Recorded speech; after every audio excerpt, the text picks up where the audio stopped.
time is necessary. If so, candidates will receive an additional 30 seconds, but rebuttals will be reserved only for those candidates involved in criticisms. If candidates fail to answer a question, I also reserve the right to ask them to try again during the rebuttal time. The first question will go to the first candidate on my left. The second question will begin with the second candidate, and so forth. And closing marks will be delivered in reverse order. Signs will be held up showing the time remaining during remarks. Candidates, please adhere to the stop sign. And audience, please hold your applause until today's event is over. With that, let's begin. Crystal Quaid, you may deliver your opening statement. Thank you. Good afternoon, everyone. First, thank you to the Missouri Press Association for hosting us, and of course to my fellow candidates for being here today, and welcome to my legislative district. I've had the great honor of representing the city of Springfield and Jefferson City for the last 8 years, 6 of those as the Democratic leader in the state house. I'm running for governor, frankly, because we deserve better than what we've been getting. Missouri ranks last in public education funding. We have crumbling roads and bridges, police shortages all across the state, and the state of Missouri can't even pay its child care bills on time. And the folks who've been in charge are doing anything but paying attention to those issues. You know, in 2019, I told my personal story of abuse on the House floor, warning my colleagues what would happen when they passed the most extreme abortion ban in the country. And instead of listening, they went forward, and now there is a bill and a law in place that does not have exceptions for the 12-year-old rape victim from her family member. There are women all across the state of Missouri right now bleeding out on their own bathroom floors because our doctors do their jobs. I'm running for governor because I will uphold the will of voters. I will get politicians out of your doctor's offices, out of your personal business, and protect your freedoms. Mike Kehoe. Well, thank you as well to the Missouri Press Association and the candidates who are willing to put their name on the ballot. I think most of you know my story. I was born to a single mother. I'm the youngest of 6 kids. And my brother and my sisters and I just worked odd jobs to literally put food on the table and keep a roof over our house. Most people would say I was at a disadvantage growing up, but I would argue that I had a family of love, of faith, and one that promoted hard work. And I lived in a country, in a state, where you start doesn't necessarily determine where you finish in life. I think all Missourians should be able to live the American dream, no matter what their background is, what neighborhood they grew up in. That's why I've been very, very involved in supporting and expanding Missouri's vocational and technical training to make sure Missourians are trained for the high-paying jobs that I know our employers have to offer. That's why I've tried to lead efforts to reduce burdensome regulation and red tape, cutting taxes for businesses so that they have the opportunity to invest capital in their businesses and provide for those jobs. I think Missouri's fundamental responsibility is that we provide safe neighborhoods, and that will be the thing we do, J1, by investing in the police, and that's why I'm running for governor. Bill Slants. Good afternoon, and thank you to the Missouri Press Association and for my fellow candidates on the dais up here. It's a great honor to be here. My name is Bill Slants. I'm your Libertarian candidate for governor. I want to tell you just a little bit of story here. I'm going to imagine yourself riding down the road. You're driving your car into a very new territory, a city you've never been before. And what's the first thing you're going to do? You're going to turn the radio down, sit up in your seats, and you start paying much closer attention to what's going on around you. As libertarians, and I know all of you are libertarians out there, most of you just don't know it, I'm asking you to stop letting the government drive. Sit up in your seat, pay attention to what's going on, and let's limit the government to its most basic functions. Thank you. Paul Lehman. I'm Paul Lehman. I grew up, was born and raised in southeast Missouri. We got a representative from there. And a family of 8 children. I have two children of my own and 3 grandchildren. I was educated at Southeast Missouri State University with a BS in education, and then from Eaton Theological Seminary in St. Louis with a degree, a Master of Divinity degree, and so I'm an ordained minister. So I have education experience, I have ministerial experience, and I want to run for governor to be able to be the first green governor of the state of Missouri, there's lots of things that the big, not elephant, but the big gorilla in the room is the need for green economy. Candidates, thank you for those opening statements. We will now proceed to questions, and I will ask the first one. Missouri law currently prohibits abortion except in cases of medical emergency. A proposed constitutional amendment on the November ballot would create a right to abortion. Do you support this amendment? Why or why not? Crystal Quaid, you are first. I absolutely do support Amendment 3. You know, we had over 380,000 Missourians sign a petition in less than 3 months saying that they wanted to vote on this issue, and I'm very grateful that we were able to do so here in November. Look, as I mentioned in my opening, the law that we have in Missouri right now is the most extreme in the entire country, without exceptions for rape or incest. And I personally have received phone calls from women who have gone to doctor's offices during an active miscarrying situation and sent home being told they're not close enough to death yet. Our doctors are scared to do their jobs. Over 800 doctors just signed a letter this very week saying that they supported Amendment 3 because they're scared to go to prison to give access to health care.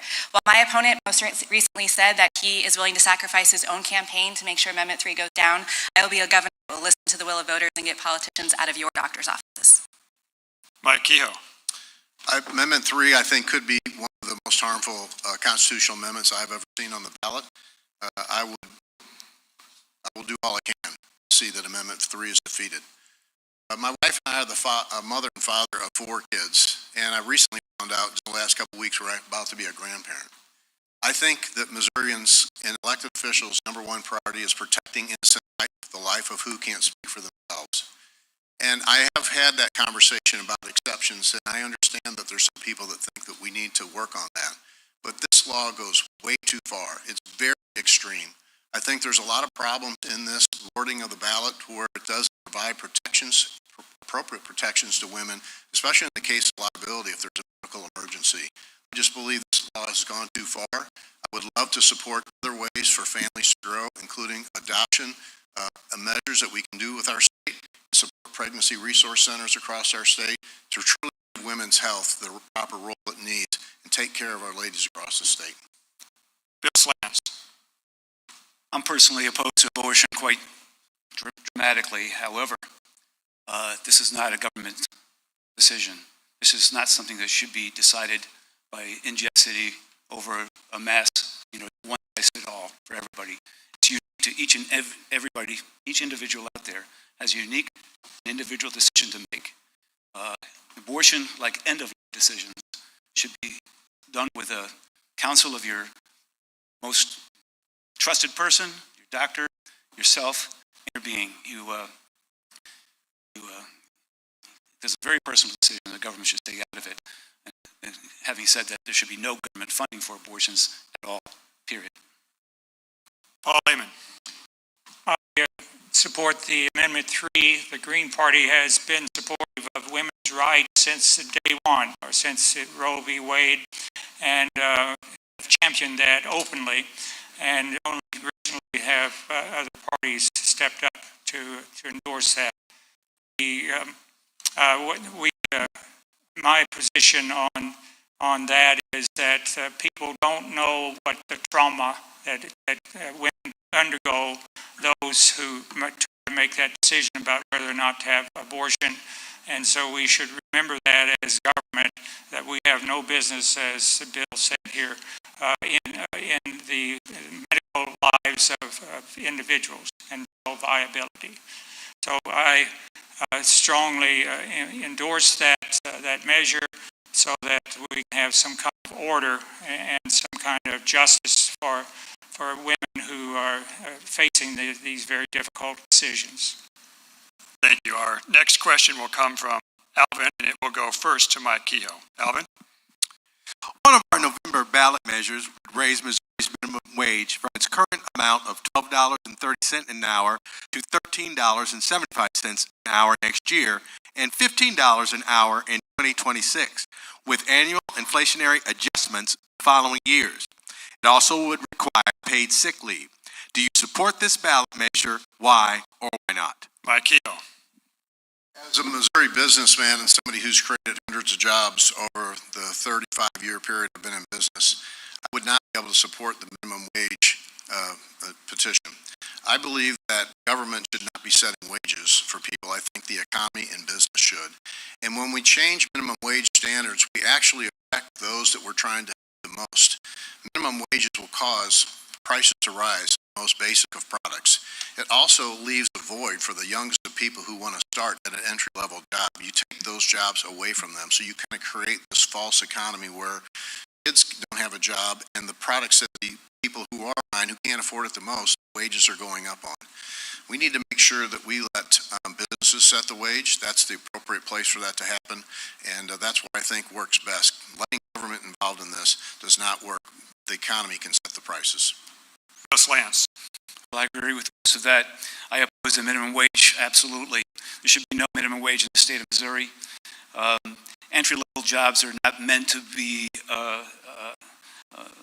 supporting of one's life or family. Entry-level job is a way to learn a skill.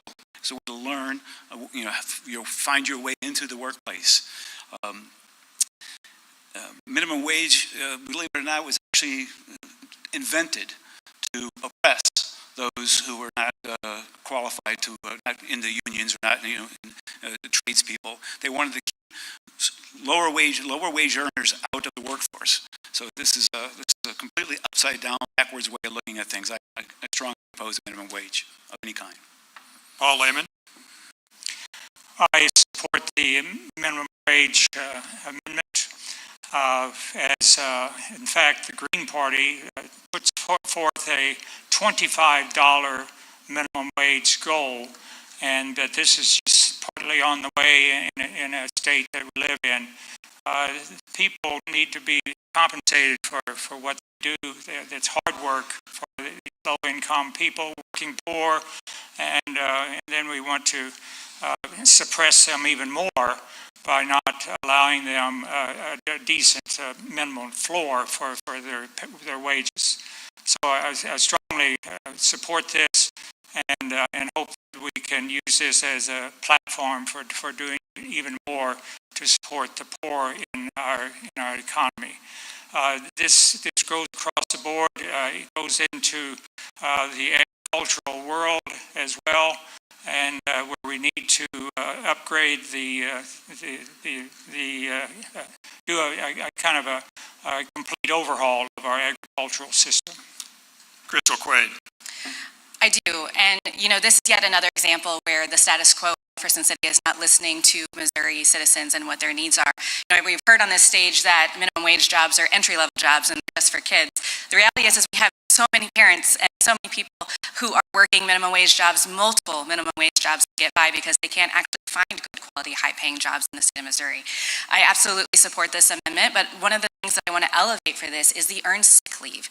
As a working parent myself, I understand what it means when my kid gets sick and I have to call in and wonder what that means for my job and my security. And I have, and prior to becoming a legislator, I've had good jobs, but not everybody has that affordability where their employer is flexible with that. And so mandatory earned sick leave, a minimum wage for Missouri citizens is absolutely what we need, and we should be striving for that. The next question will come from Christine, and we'll go first to Bill Slants. Christine? A November ballot measure would legalize sports betting in Missouri. Do you support this amendment? Why or why not? Bill? Yeah. Thank you for that, Christine. I do support sports betting in the state of Missouri. Why not? It's not going to hurt anybody.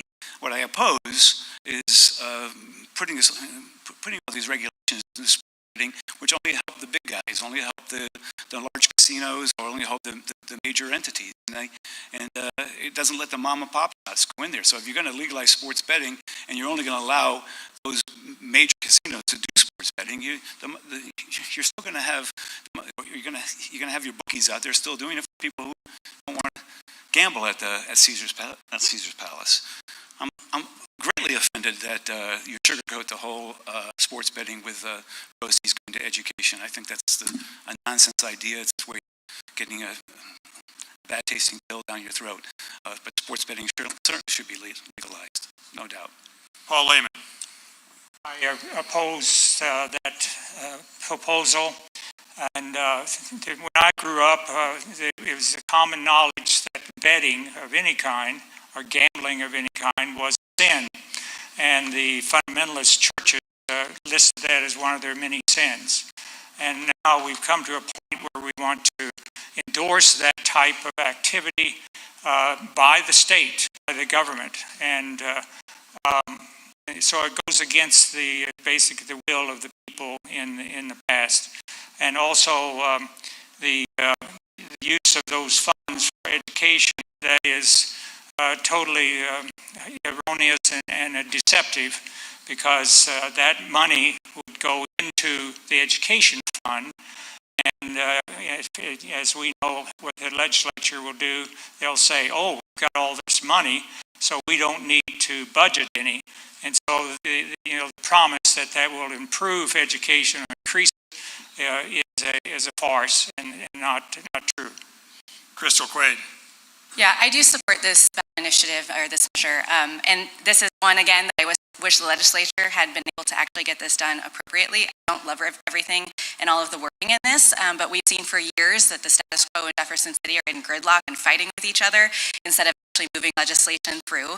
I think what's important about this discussion is absolutely we need to be partnering it with conversations around addiction and funding for mental health services, which Missouri is drastically failing at. But the reality is that we have currently right now people in the state of Missouri who are crossing the border in Kansas or St. Louis. If you drive over there, you can actually see them pulled over on the side of the road, placing their bed and then coming home. That is revenue that we're missing out on. And due to all of the corporate tax cuts that have been happening in the state of Missouri and the tax cuts for the wealthiest in our state, we do have a shortage of funding in our state for things like education, mental health care, and all of the things that we desperately want to support. And so I do support this measure and the money that will come in from that. Mike Kehoe. So all of our surrounding states already have sports gambling as a product that their citizens can take advantage of. We're sitting in the center of an area that does not have it. So if you want to be competitive with your surrounding states, whether that's economic wise or to the representative's points, people are driving across the state line, placing those bets. I think this is something that's time for Missouri. I'm not a fan of gambling and I don't bet on games, but I believe it's a tool that we need for Missourians to additional recreation for those. I do think what the ballot measure provides funding for is appropriate because I've been a big fan of making sure our public education gets funded, and we would make sure, should I be selected governor, that the legislature would never be able to move that to some other category. We'll keep it where it's at. And last but not least, I mean, we have some gyms in our state that are called Major League Sports teams. They provide a lot of entertainment, a lot of economic benefit to our state, and this would be something that would help us ensure those teams potentially stay in the state of Missouri. Thank you. Our next question will come from Lucas, and it will go first to Paul Lumen. Lucas? Thank you. Missouri's budget for the current fiscal year is around $50 billion, including both state and federal funds. That's about double of what it was a decade ago. What do you think about the size of Missouri's budget? Are there any areas you want to cut or areas you'd like to spend more? Paul? Thank you. Hello, Southeast Missouri. I don't know the details of that, but what I know in general is that the budget is probably not big enough because we have an education system that is broken and underfunded. We have an agricultural system that, or I should say, people living in rural areas who don't have medical care, and the hospitals are leaving the country in the rural areas and leaving people stranded. We have so much poverty in the U.S. The kids in my local school at Fayette, half of them have to take free lunches. So the budget needs to be reallocated, less money for the National Guard to send them down to Texas where they twiddle their thumbs while they're down there, and bring them back, use that money for education and other areas and for environmental transition. Crystal Quaid. With our budget being the largest that it's been and continuing to grow, I know folks are very frustrated when we continue to rank on the bottom for everything in the entire country, from the lowest paid teachers to the lowest education funding, as mentioned, plus 18 rural hospitals in the last decade. We've got parts of our state that still don't have access to broadband internet. We've got roads and bridges crumbling. We have police officer shortages everywhere in the state of Missouri. The city of St. Louis alone, it needs 300 additional police officers to do their jobs. We are not balancing our budget well. I like to call our budget a moral document, or at least it should be, and we should be investing in people to make their everyday lives better, not putting in pork special interests for whatever legislator is trying to get something done for their hometown. We need to be really investing in the needs of everyday citizens. Mike Kehoe.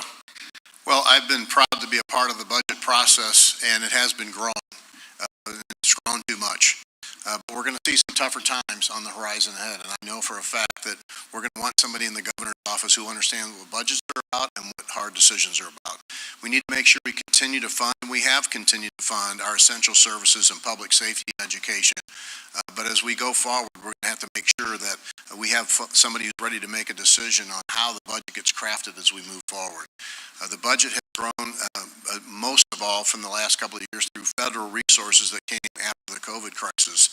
But our general revenues has grown as well, and that's a good thing. That means our economy is growing, and I'm a big fan of making sure businesses can survive and grow, because that's what it takes to give Missourians opportunities. But the budget is going to be tough the next couple of years, and I would suggest you're going to want somebody there who understands what budget's about and how to craft this going forward. Bill Slants. I see this very differently from my other three opponents up there. I think the Missouri budget should be cut in half, if not more.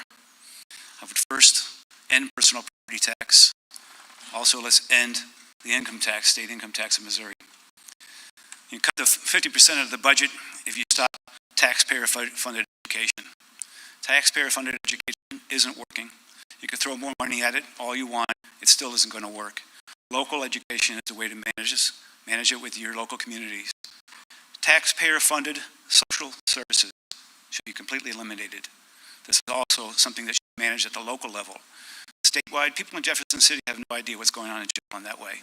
You have to manage these things locally and let the local community take care of their education, let the local community take care of their things. If need be, if you have to fill the coffers, let's do it with the usage tax. You can do it through sales tax, fuel tax, but we don't need income tax. We don't need personal property tax. All right, our next question from Alvin, and we'll go first to Crystal Quaid. Alvin. There's a large focus nationally about immigration at our nation's southern border. As governor, are there any state policies related to immigration that you would support or oppose? Or do you think that the state policymakers should stay out of this topic? Crystal. Yeah, thank you. The conversation around immigration right now in our country is real, and I know that so many Missourians are really nervous right now about the rise in crime and potential tying to that. Of course, we hear a lot about the parallels along with drug increase and trafficking in the state of Missouri. But here's the thing. As governor, the first thing that I would do, of course, is to work with our federal delegation. There's a bipartisan immigration bill that has been sitting in Washington for far too long. And as governor, I would work with our federal delegation to look into that and make sure that we're getting something done. When it comes to what we can be doing right here, I want to talk about what we're doing to keep our communities safe and going to the conversation that I previously mentioned of our shortage of law enforcement professionals and giving them the tools that they need to be successful. As mentioned, the city of St. Louis is down 300 officers. We just very recently had an entire division shut down because they didn't have anyone who would come work for the police force. And it's not just about raising salaries, it's about benefits, and it's about giving them the tools that they need to keep our communities safe. So as governor, my focus will be right here on Missouri, making sure that we're safe at home. Mike Kehoe. Yeah, immigration is the number one conversation I have, along with crime, as we travel the state and meet Missourians. It's absolutely out of control. Missouri has an estimated 77,000 illegal immigrants. We don't know exactly because there's not a database of those. And just in 2023 alone, we talked about the state budget. Missouri spent over $460 million on illegal immigrants. That could have been money that went to our teachers, to our veterans, or back to our Missouri taxpayers. Along with the illegal immigration are coming deadly fentanyl drugs, Chinese deadly fentanyl drugs. I went to the border twice. I'm the only candidate, I believe, that's probably been down there twice. I've seen our men and women in our National Guard. They are working, they are brave, they are helping at the border. Along with our State Highway Patrol in McAllen, Texas, where 1 year alone, they saw over 450 million doses of lethal fentanyl come across the border. It's killing our citizens. It's the #1 killer of Missourians between 18 and 44. We need to stop the drugs and the gangs that are coming across the borders. They're hurting Missourians. They're hurting Missourian families. Bill Slants. Everyone in this room is a descendant of an immigrant. I welcome all immigrants. All I ask is that you sign a guest book on your way in. Immigrants provide a tremendous amount of great labor and great skills this country, the state needs. And I welcome them all. Like I said, sign the guest book. We want to know you're here. We want to know what you're doing, why you're here. But fixing a major problem there would be to eliminate all taxpayer funds to anyone who's not contributing to the society. Eliminate all taxpayer funds to immigrants. No housing, no food, no support, no social services for an immigrant that's coming in without any documentation, without anything at all. Let them support themselves.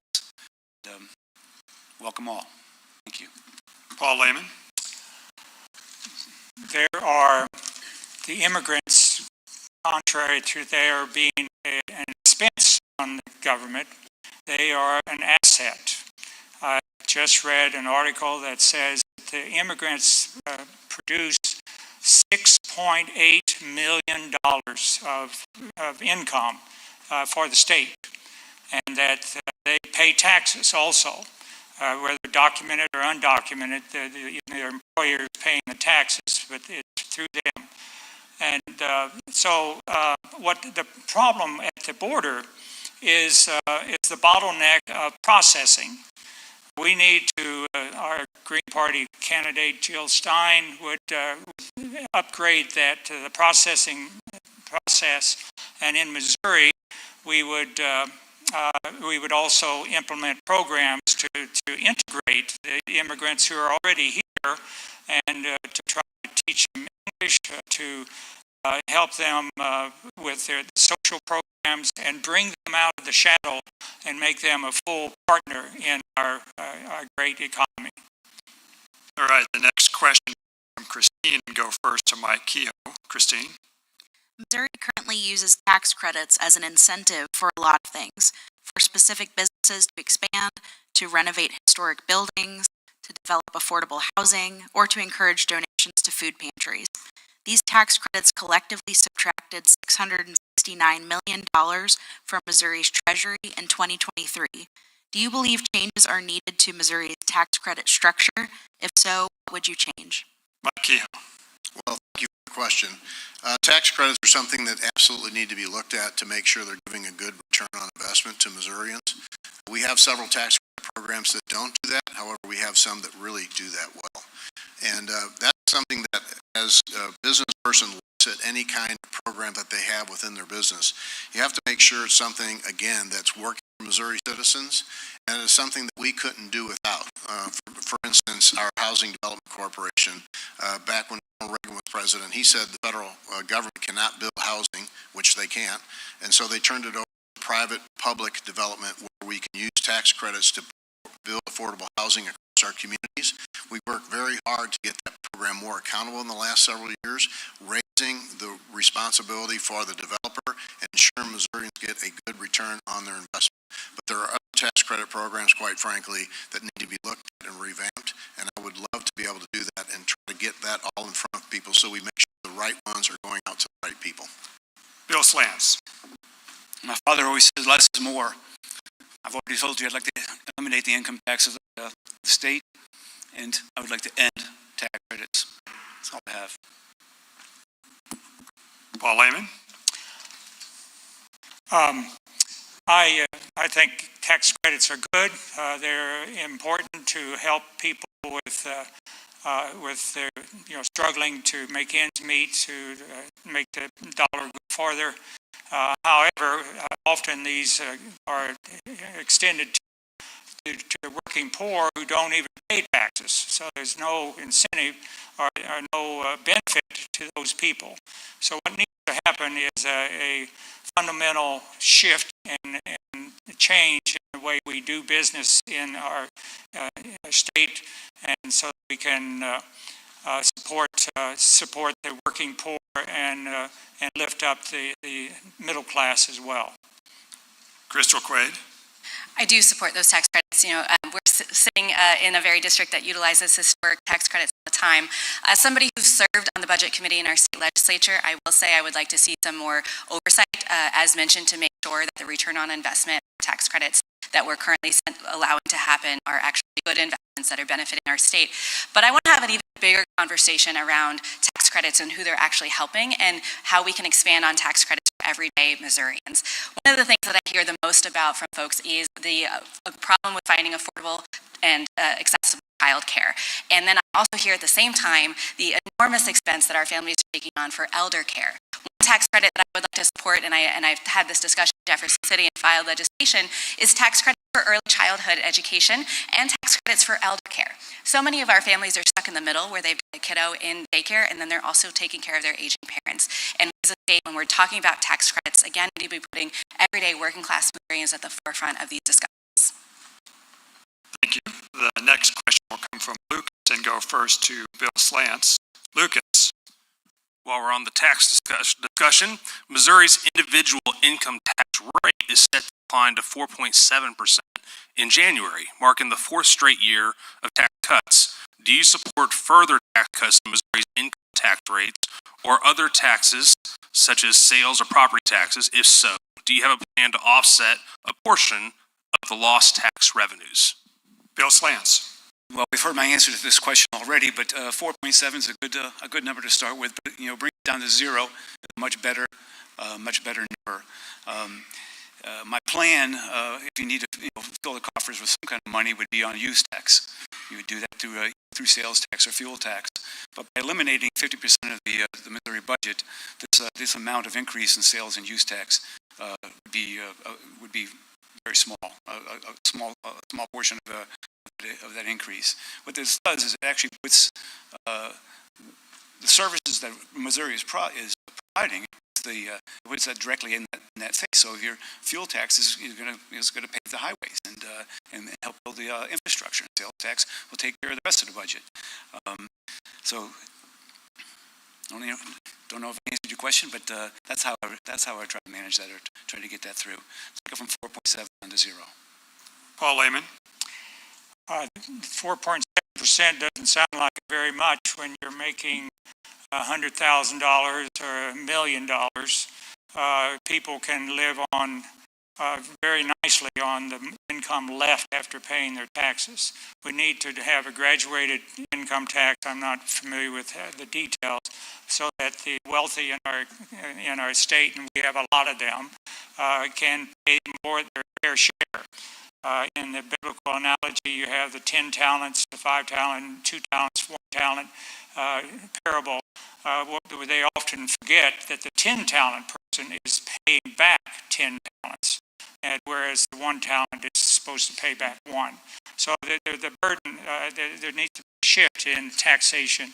And also another way to approach this is to provide universal health care, which is a major expense in people's lives. So we need to adopt that so that people have more income and the wealthy can support that opportunity to have equal access to health care. Crystal Quaid. Yeah, as governor, I want to have a real conversation around a fair tax structure. I don't think a lot of Missourians realize that right now in the state of Missouri, that the tax bracket, the top tax bracket, if you make $8,500 a year, you're paying the exact same tax rate as a millionaire.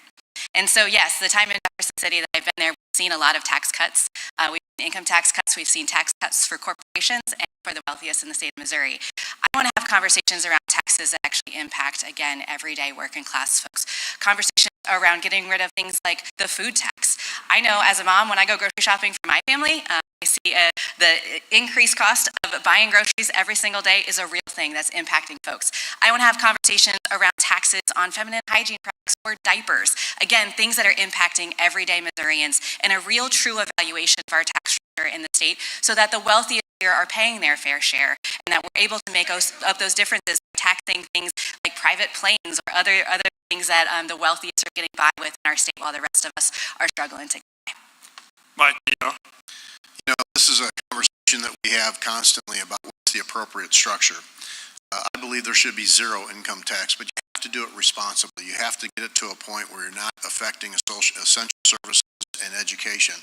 And when I tell people that story, they're like, how is that possible? I'm like, well, years ago, we were at 6%, and now we're about to be at 4.7%. But you haven't seen any cuts to education or essential services. There's a way to manage this correctly. And most importantly, I believe the Missourians can spend their money way better than any elected official could ever spend it. Missourians understand what to do once they have more money in their pocket. It's the largest amount of tax Missourians pay each year, and I believe putting money in their pocket is much more essential. And last but not least, when it comes to economic development and you want us to compete as a state, as your governor, when I go compete for businesses to move here or existing businesses to expand, I need to be able to have the same tools in the toolbox that Tennessee and Texas and Florida and other states do when they go have those meetings in the boardroom with those large companies that want to invest and create jobs in our state. That's the way we grow our economy. That's the way we provide opportunities for Missourians. The next question will come from Alvin. It will go first to Paul Lehman. Alvin?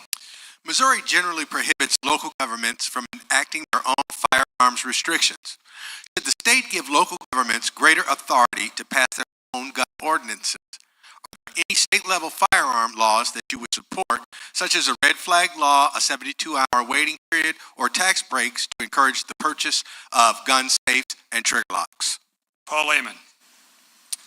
That should be, in a sense, a separate issue as far as the state regulations of firearms.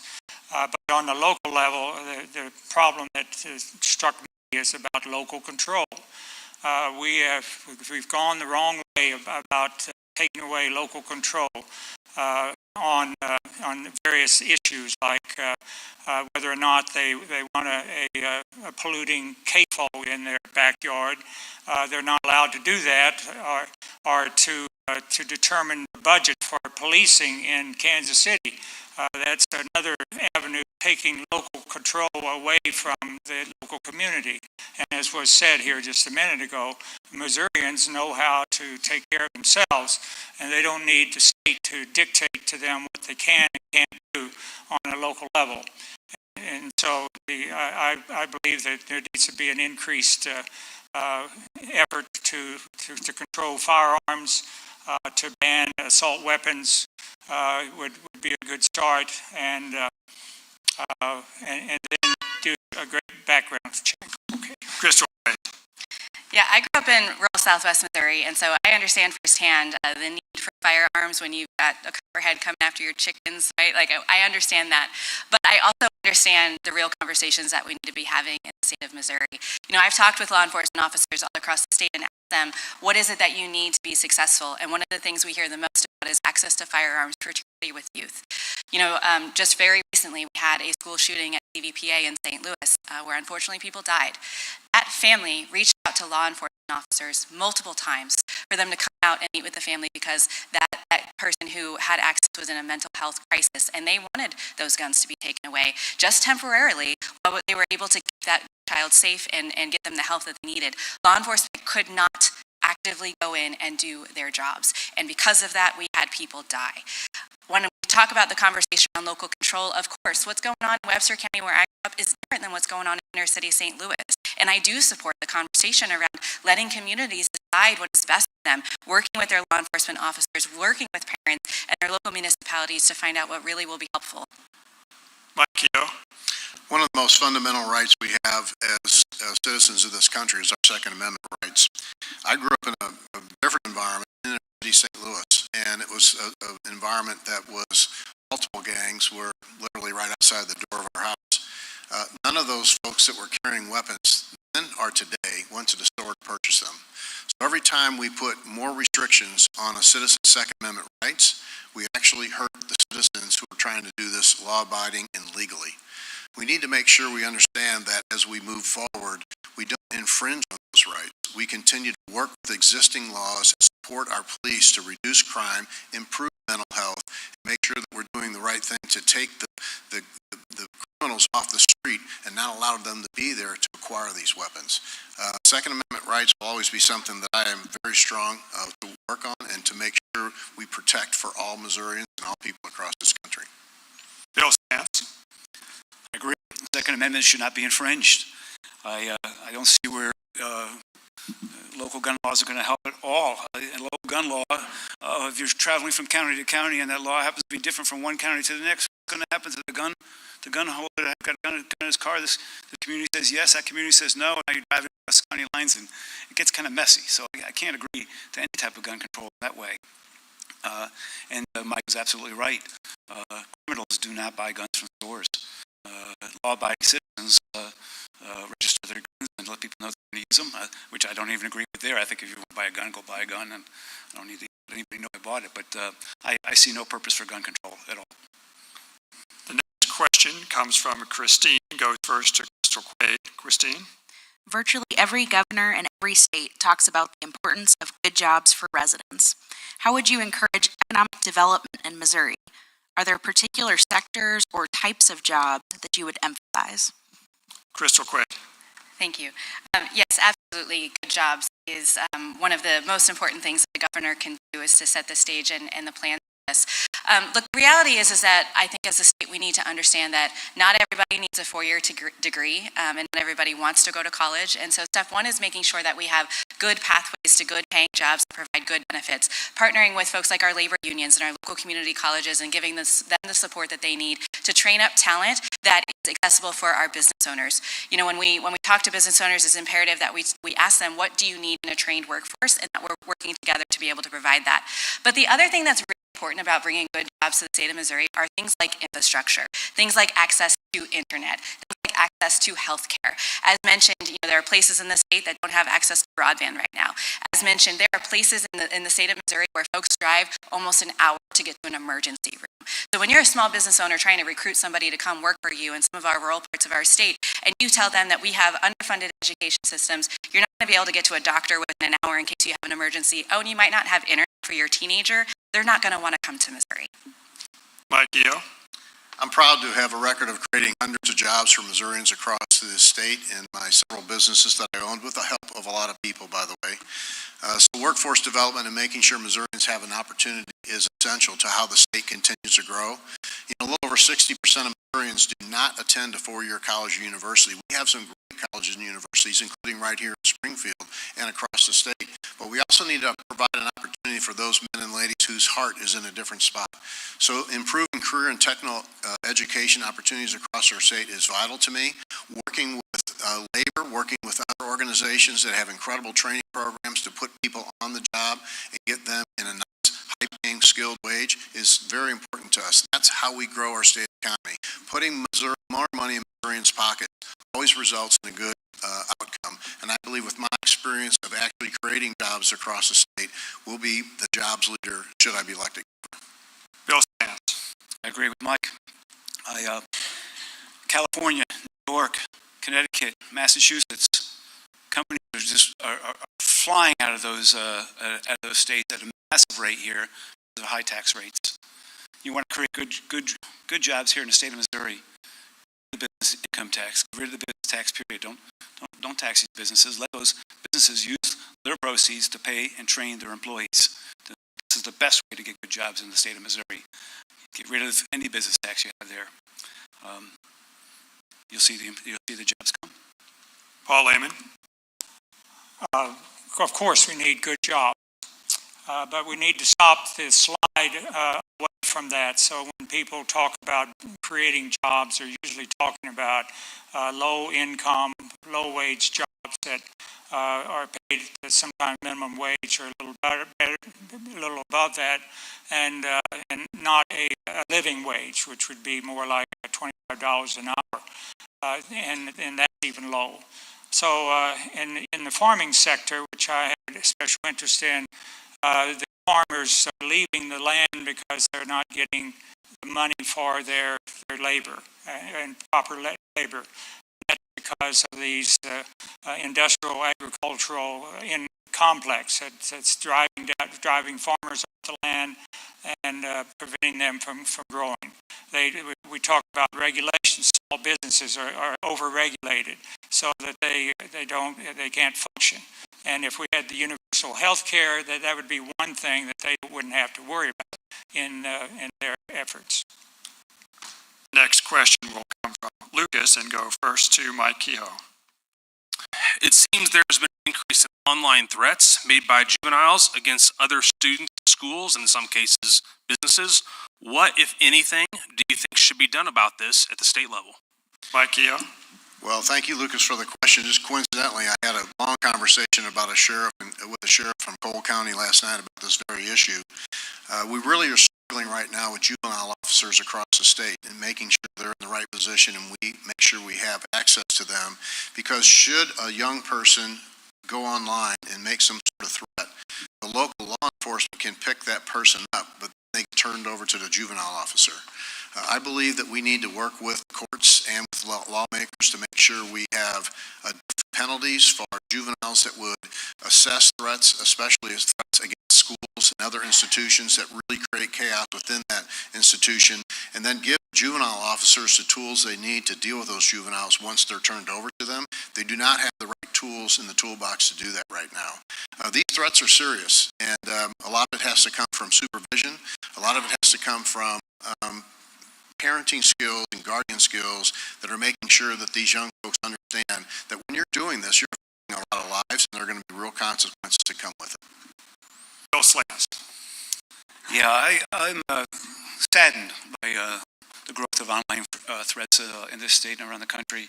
And some of them are done by cowards online, not confronting your opponent and avoiding getting punched in the nose.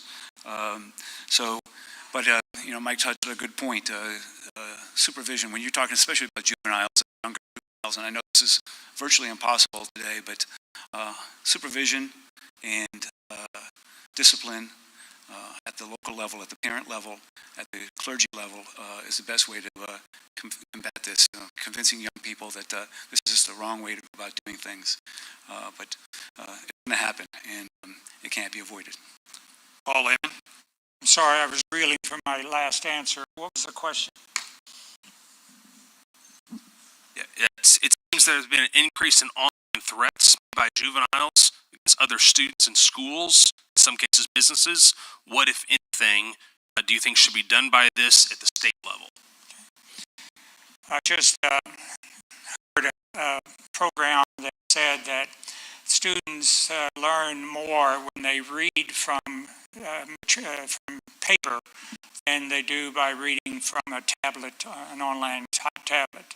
So to address the issue, one thing that we need to do in schools is to return to paper learning, because that's the most effective way.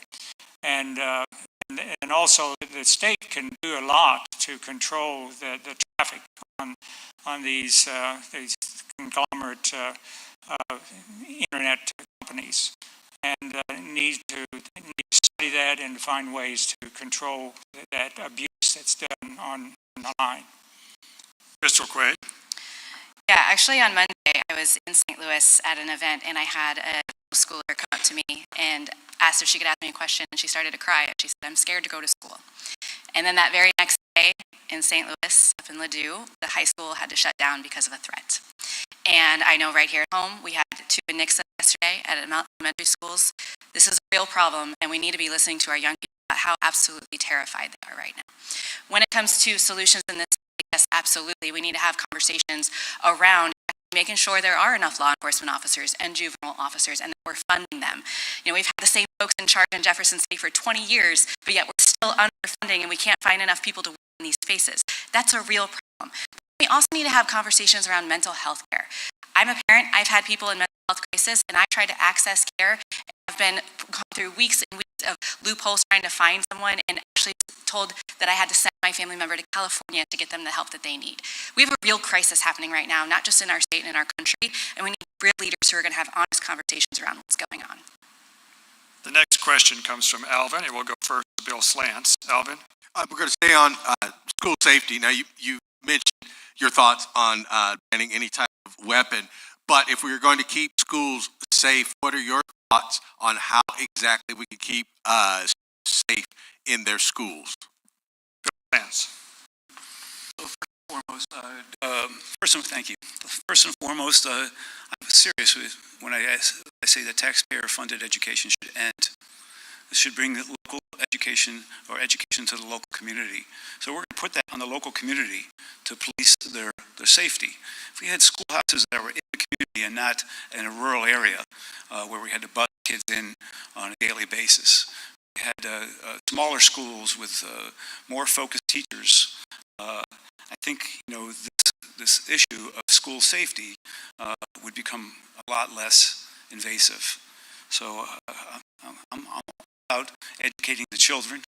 I question whether or not the state should even have a mandate against education, but certainly we should educate children at the local level.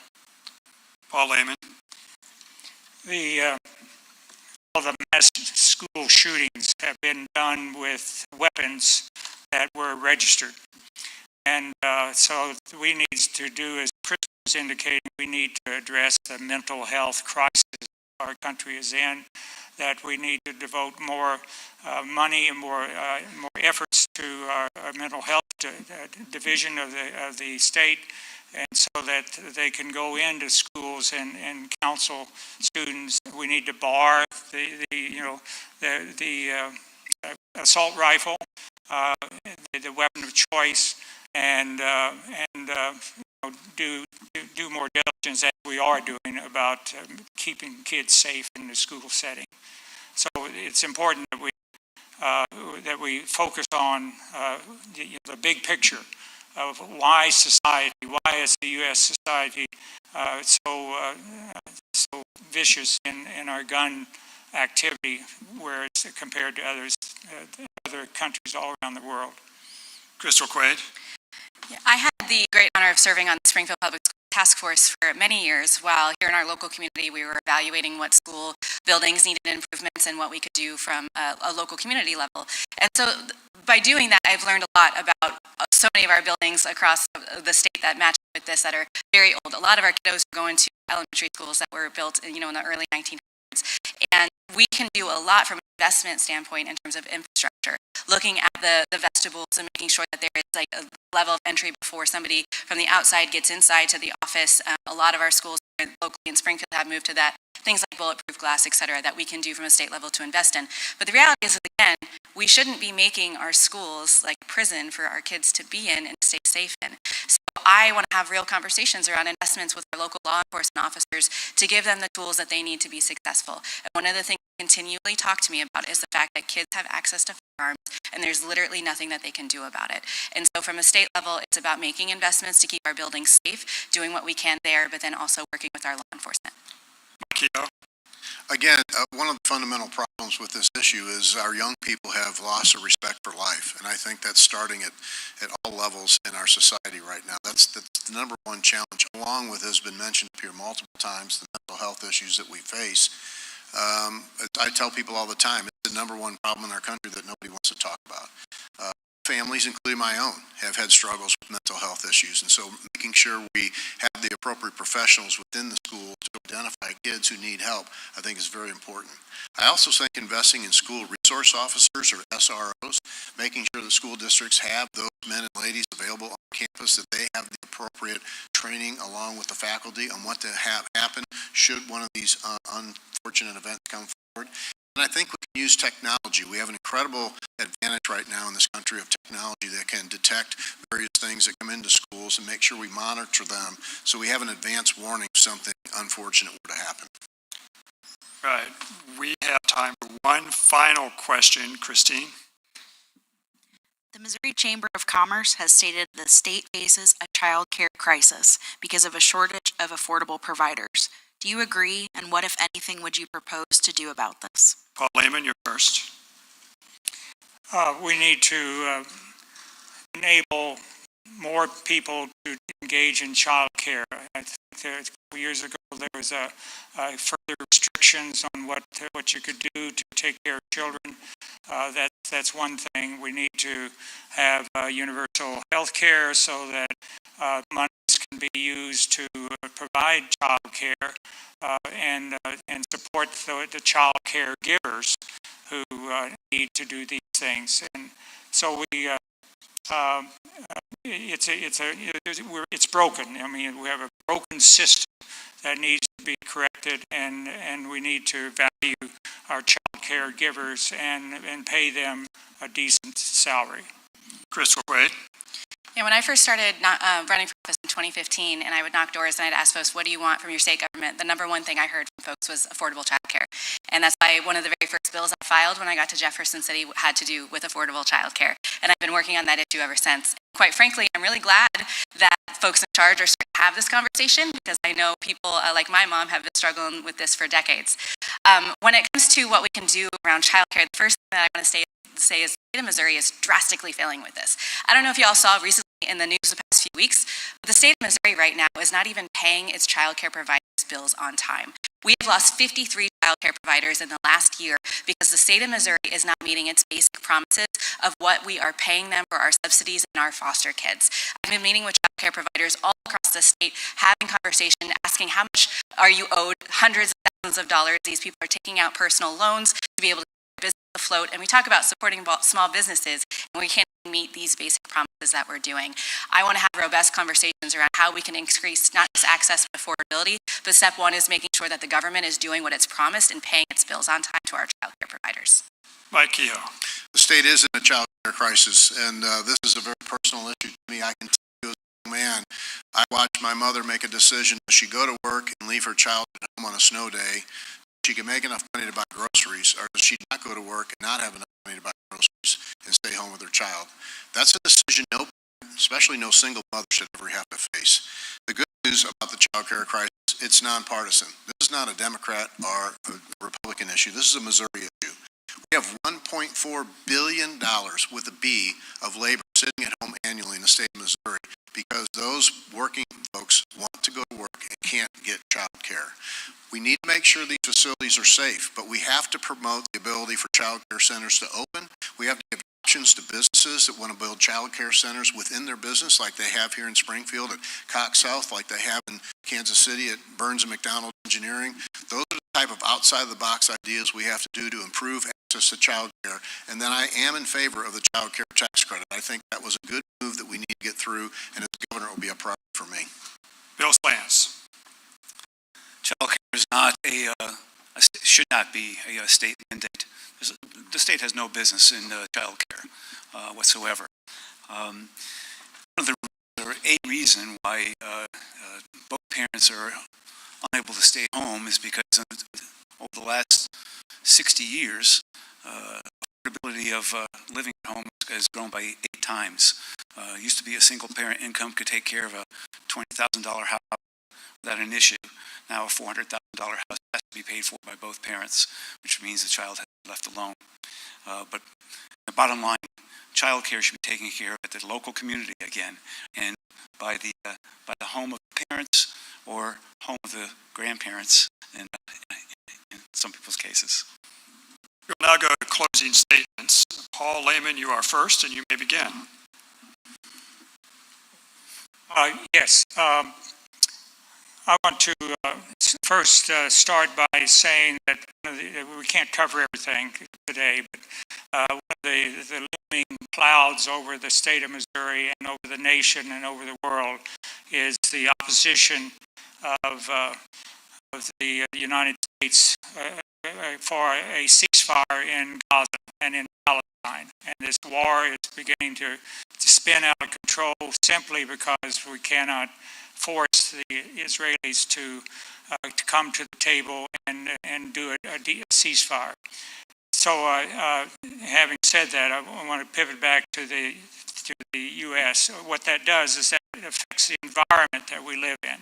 And so the gun violence is in an environment of gun control. And so we have to change the environment and change our attitude about people. Stop treating people as the other or as someone who is the enemy, someone that we cannot control, or that we must control. So we need to incorporate people into our... I'll stop. Bill Slants. Well, first of all, it's a great honor to be here, and thank you very much for having us. The candidates on stage right now are not here as a get-rich-quick scheme. The 4 of us standing in front of you are offering their leadership. It's not something that is going to make us wealthy by any stretch of the imagination. and not even something that's going to make us all that powerful. This here is virtual volunteers to care for the state, provide you with the best possible way of living that Missouri can possibly live in. I'm going to finish with what I started with. I think it's very importantly to the state would be to focus on eliminating most of the burdensome taxes that we have. The personal property tax and income tax needs to be given away. And we can do that by cutting half the budget. I appreciate you having me here today. Thank you. Mike Kehoe. Well, thank you again for the Press Association for hosting this and for the candidates that would be there. You know, I spent 40 years of my career as a small businessman creating jobs and opportunities for Missourians and rewarding success, not punishing it. If businesses and people want to do good, they should be allowed to do so. And I think government should play a role in that, not in creating jobs, but creating an environment where good jobs can grow and prosper. That's the administration I want to bring to Missourians. We want to continue, as I mentioned, with the career and technical training so that Missourians can take advantage of very good jobs with benefits that are out there. But first, we need to keep our Missourians safe. We need to keep our community safe. That will be the priority for me on day one. We need to make sure that we fund and give the resources to our men and ladies in the police departments and public safety all across the state, the resources they need to keep Missourians safe so Missourians can walk their own neighborhoods at night without ever having to be afraid. These are the things I'd like to do for you as governor, and I humbly ask for your vote on November 5th. Crystal Quay. Well, thank you again to the Press Association and for the candidates for being here. I grew up a regular working class kid. My mom was a waitress most of my life, and my stepfather drove almost an hour to get to the factory. Because of their hard work and dedication, I'm the very first in my family to graduate high school, and I worked my way through Missouri State University to become a social worker. I got involved in government because there weren't enough regular people at the table making decisions. But I'm running for governor because we deserve better than what we've been getting. As mentioned here today, we rank lowest in education funding in the entire country. We have crumbling roads and bridges. We've lost 18 rural hospitals in the last decade. We have police officer shortages all across the state of Missouri, and we deserve better than this. Instead of investing in the things that matter most, what we have seen from my opponent and folks on the other side in Jefferson City are these continued government overreaches into our personal lives, whether it is in our doctor's offices, what books our kids can read. The focus of what's been coming out of Jefferson City is absolutely wrong. As your governor, I will get politicians out of your doctor's offices, out of your personal lives, and I will protect your freedoms. Thank you guys for being here. Well, that concludes the Missouri Press Association candidate forum for governor. If you stick around in 20 minutes, we have 7 candidates on stage. But now is the time to give your applause to these gubernatorial candidates.